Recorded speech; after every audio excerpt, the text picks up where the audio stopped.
Opata di Antonio Spagnuolo, legge Gennaro Sansone.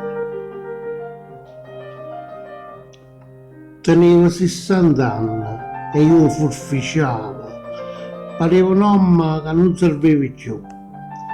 Io non ponevo mente che passavo tempo e certamente non tornavi più. Volesse per una volta poter dire tutte le cose che non sapete di. Vedo ritratto, ma mi viene a chiagnere. Parlaggio che mo parlo soltanto io. Ma guardo i figli miei con la speranza, tantille fantasie in sto cuore. Volesse con il sorriso e una creanza, per poco tempo, dato poco amore.